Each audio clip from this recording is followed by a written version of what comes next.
मेरे प्यारे एटमी के मेंबर्स को मेरी तरफ से बहुत सारा प्यार। तो आइए शुरू करते हैं Q&A session with president park, एक नए जज्बे, एक नए एनर्जी के साथ।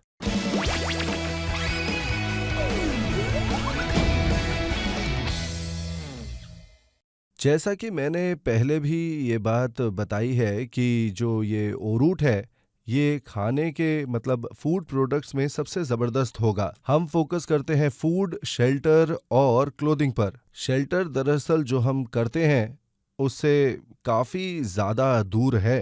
पर अगर हम दूर की बात सोचें तो फूड और क्लोथिंग के प्रोडक्ट्स हम डील कर सकते हैं।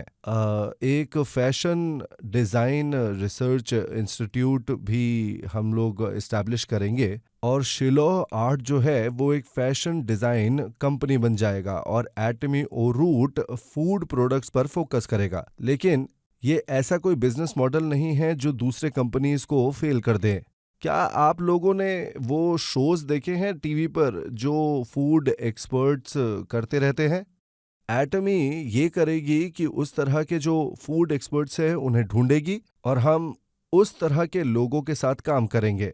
उन लोगों का मेन काम ही होगा कि वो प्रोडक्ट की क्वालिटी जो है उसे मॉनिटर करेंगे। पर ये उनके लिए करना बहुत मुश्किल होगा और ऐसे केस में हम उन्हें एटमी के प्रोडक्ट्स के नाम से बेच नहीं पाएंगे। हम फैसिलिटीज या प्रोडक्शन साइट उन लोगों को दे सकते हैं, हम उन लोगों को क्वालिटी कंट्रोल का मैनुअल भी देंगे। पर अगर वो लोग ये कहें कि उनके पास खुद के ही रिसोर्सेज हैं तो हमारे लिए वो सही है। पर अगर कोई ऐसा है जो कहे कि उसके पास पैसा नहीं है और उसे फैसिलिटी के लिए इन्वेस्टमेंट चाहिए तो वो भी हमारे लिए सही है। अगर वो सिर्फ इतना ही करना चाहें कि वो लोग प्रोडक्ट को मैनेज करना मतलब चाहते हैं, प्लान है इस सेक्टर में ग्रो करने का, जो कि हम कर सकते हैं स्मॉल बिजनेसेस और फूड एक्सपर्ट्स के साथ जुड़कर। फैक्ट्री में हैंडीकैप्स के लिए फैसिलिटीज नहीं थी। मैंने उनसे ये कहा कि फैक्ट्री बनाने के कई वजहों में से एक बड़ी वजह यह है कि हम विकलांगों को काम देना चाहते हैं। जो लोग ये फैक्ट्री बनाने के लिए जिम्मेदार हैं, उन्होंने ये सारी फैसिलिटीज जो हैं वो फैक्ट्री के बाहरी हिस्से में लगाई है। तो मैंने कहा कि फैक्ट्री के अंदर लगाएंगे तो बेहतर है। ऐसा लग रहा था कि वो मिलिट्री के लिए कोई बैरक्स बने हुए हों, तो मैंने कहा बिल्कुल भी ये सब नहीं चलेगा। सारे एटमी एम्प्लॉयज के पास अपना खुद का कमरा होगा। तो मैंने उन लोगों से कहा कि यही चीज मतलब रूम हर एक डिसेबल्ड एम्प्लॉय के लिए भी बना दे। बिल्डर्स ने रूम पर उतना ही काम किया जितना मैंने उन्हें कहा। जो एम्प्लॉयज विकलांग होंगे उनकी फैमिलीज भी हो सकती हैं, इसीलिए मैं चाहता हूं कि वो अच्छी फैसिलिटीज बनाए वहां पर। साथ ही मैं ये नहीं चाहता कि ऐसे एम्प्लॉयज को छोटी मोटी सैलरी मिले। कभी कभी ये जो विकलांग एम्प्लॉयज होते हैं ये काफ़ी काबिल होते हैं, इसीलिए हमें एक ऐसे सिस्टम को बनाने की जरूरत थी जिसमें विकलांग एम्प्लॉयज भी सफल हो सके और उनकी तनख्वाह जो है वो दूसरे एम्प्लॉयज जैसी ही हो। अगर हम ऐसा करते हैं तो विकलांग एम्प्लॉय सोचेंगे कि उन्हें भी सफलता हर हालत में जरूर मिलेगी और वो भी उनकी इन डिसेबिलिटीज के साथ। इंडिया से कुछ ऐसे प्रोडक्ट्स आते हैं जो वर्ल्ड क्लास हैं, जैसे कि अगर आप लोगों को मैं समझाऊं तो मतलब हल्दी जो है वो हम इंडिया से ले सकेंगे और दूसरे देशों में उसको बेच पाएंगे।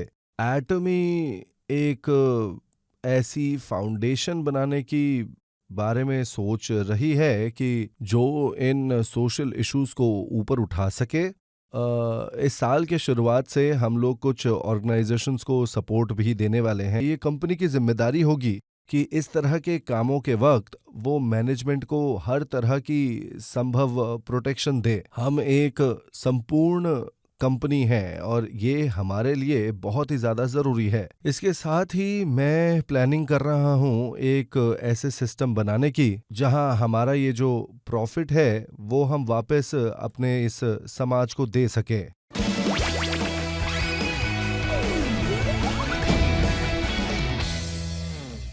क्या एटमी इंटेंजिबल प्रोडक्ट्स लॉन्च करेगी, जैसे कि क्रेडिट कार्ड्स या फिर इंश्योरेंस सर्विसेज? दरअसल मुझे ये सवाल बहुत ज़्यादा पूछा जाता है और ये जो सवाल है वो रॉयल क्लब मीटिंग के दौरान भी आगे आया था और वहाँ मैंने इसका जवाब भी दिया था।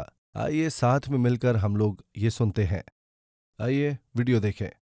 हम लोग इस दौरान एक ऐसा प्लेटफॉर्म बना रहे हैं जिसका नाम है एटमी पे। इसकी एक्चुअली इस वक्त बहुत ज़्यादा वैल्यू तो है नहीं, पर हम इसे क्रेडिट कार्ड सर्विसेज के साथ लॉन्च कर रहे हैं।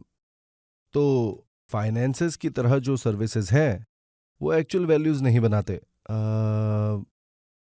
और ये बात सच है, फाइनेंस का जो फील्ड है उसमें बहुत बड़ा बबल है।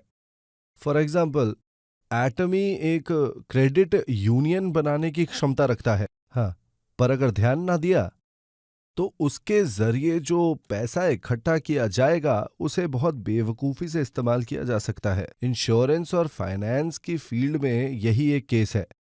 ये सब असल में एक तरह का उधार है। आप दूसरे लोगों का उधार ले रहे हो और फिर एक तरह का बबल बना रहे हो। अगर आप कर पाए तो अपने खर्चों को जल्द से जल्द पे ऑफ कर देना ही सबसे अक्लमंदी वाली चीज होती है, ना कि बाद में पे ऑफ करना। पैसे उधार लेने का मतलब है कि आज के दर्द को आप अपने भविष्य की तरफ आगे बढ़ा दे रहे हैं। अगर आप भविष्य में सफल हुए तो फिर आप अपनी उधार को बहुत ही आरामी से पे ऑफ कर सकते हैं। अगर आप अपना असली उधार वापस ना कर पाए तो इंटरेस्ट फीस की वजह से आपकी उधारी और भी ज्यादा बढ़ जाएगी।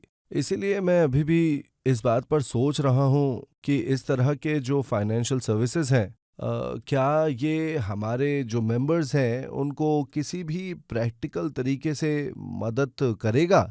इस बात पर फैसला करना अभी बाकी है।